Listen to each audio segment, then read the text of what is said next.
friends, come on in, take your shoes off, have a seat, and consider staying a while by clicking that subscribe button.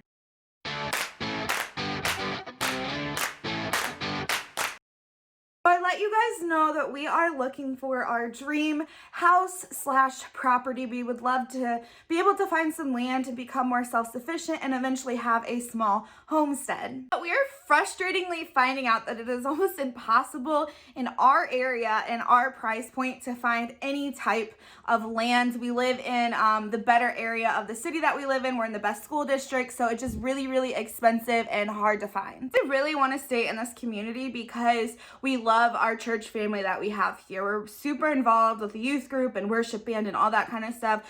The majority of who we hang out with is our church family, so we really don't want to move too far out of the area. So we're starting to look outside of our area within a 45-minute radius because we could still, drive and see people or even go to church at least once or twice a month here. We went and we looked at a 1800s old farmhouse. This was 30 minutes from us, and we were trying not to be super excited, even though we really were excited to go see it, because it was in our price point, like way in our price point, and it was sitting on 9 acres. It had 4 pole barn buildings, and it had a really updated house. The only drawback to this property was that it had 2 bedrooms, 1 bathroom, which isn't really a huge deal right now because it's just Michael and I. But obviously, eventually wanting to start a family, we would need more room. But hey, like, people have done more with less before, and we know we're gonna have to make sacrifices in certain areas, especially if we want to have a homestead. So we're trying to be open-minded about it, and we, like I said, we're really excited because the property looked like it had a ton of potential. Unfortunately, I didn't get a ton of footage of the outside of the property. One, because we got there at 7 o'clock at night and it was pitch black out, so it was really hard to film anyway, and we were the only people who were smart enough to bring a flashlight, and there was 9 other families looking at this property, you guys. Like, not 9 other people, like 9 other families. So there's probably a good like 15-ish, 20 people there, and none of them had a flashlight, and they all decided to ask us to walk around and like look at the buildings with our flashlights with us. So they were like following us around like a herd, and like, we were happy to help out or whatever, but like, we were trying to like talk to each other about what we liked and what we didn't like about the house. We were trying to talk to our realtor. Like, it was just awkward to have other people around who were also interested in the same house that you're looking at. You know what I'm saying? As soon as we got to start looking around, we immediately noticed why the price point was so good. 2 of the barns were falling down, and they definitely would have had to be taken down, which would probably be at least $100,000 job alone. And that's not counting obviously any improvements. That's not counting a new barn. That's just taking down these 2 barns that needed to be taken down. I noticed, for whatever reason, I don't know if this used to be like a grain farm or a farm where they had like a ton of those like storage bins they were moving around and stuff, but over 5 acres of the property was slanted, and someone had made the apparently a good decision to just pour concrete down it. So it wasn't like it was like laid professionally. They literally just poured concrete, and the bottom of it was just all pooled together, and it was clearly not smoothed out. It was clearly not taken care of. It was cracking up. So there was like a lot of areas where concrete was just like it looked like an earthquake happened or something. So you'd be stumbling over it. There was weeds growing up through it. So we immediately noticed that there was 5 acres of concrete that would have had to be torn up and taken out of there for that acreage to even be usable. I think code says it's got to be 100 feet. Yeah, at least 50, but most 100.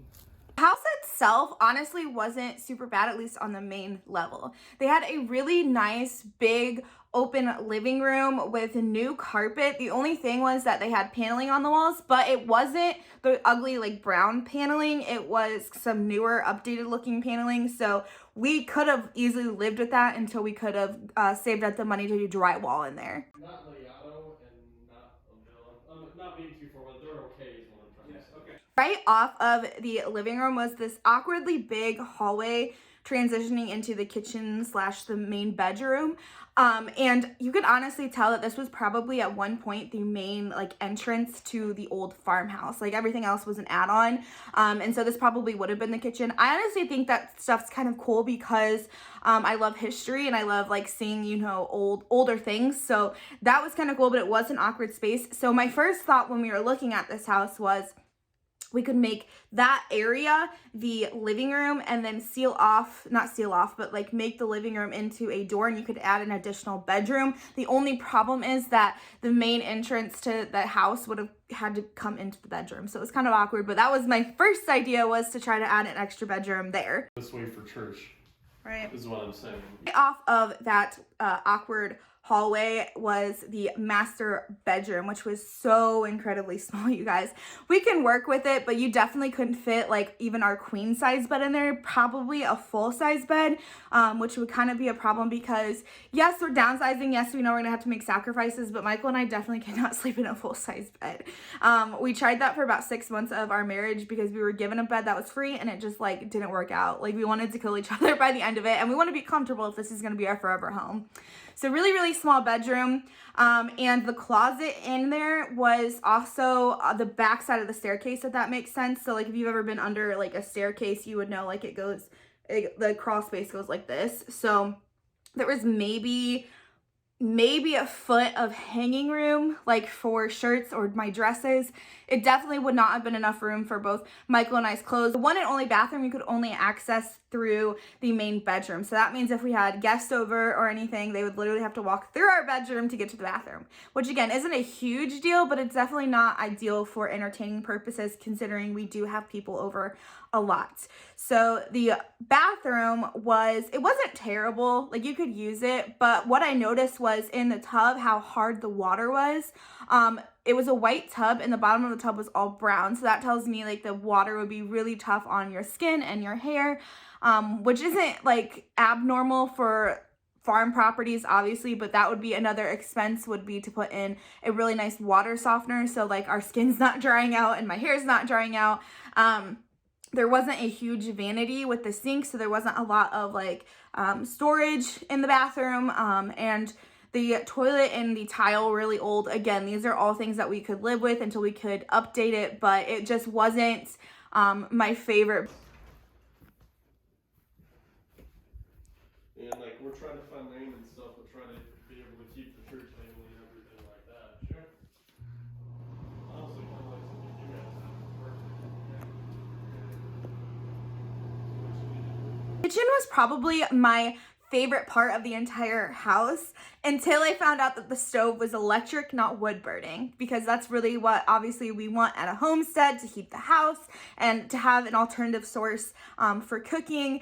And so that was really disappointing to find out that it was an electric, but I still love the kitchen. It was a lot bigger than the kitchen we have now, and there was just a lot of cabinet space, a lot of storage space that we could use. I love that they had like it wasn't a skylight, but it was like a light that looked like a skylight, so that was really cool. It had a porch off of the kitchen that we couldn't go into because the owner's dog that was mean, I guess, it was in there, but that porch would have overlooked the pond of the property next door, so I really could have seen me having like taking my breakfast out there and sitting. So I really did love the kitchen. I love like 20 acres, smaller house, but a lot of land.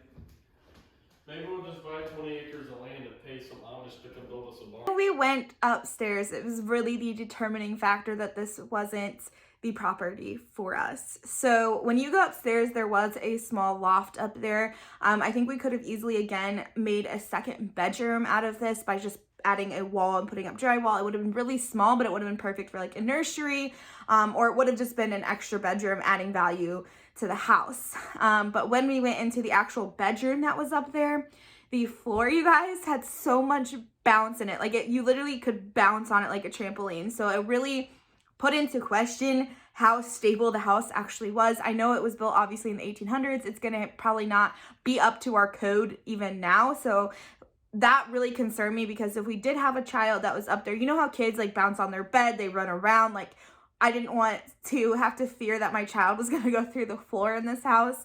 And the biggest turnoff and the biggest issue we had when we went into that second bedroom, there was little bugs, not little bugs, but there's bugs all over the carpet. And our realtor was pretty sure they were termites. And there was a hole in the wall up there. So obviously, like, I don't want, if someone sees this and is looking at the house, I don't want to like hurt the homeowner's chance of selling it. And we weren't for sure, we didn't confirm that. Obviously, we would have to get an actual inspector, but our realtor is obviously very knowledgeable. So that's really what he thought it was. And he thinks that's why the floor might have been so bouncy. So obviously that was a big, big no. There you go.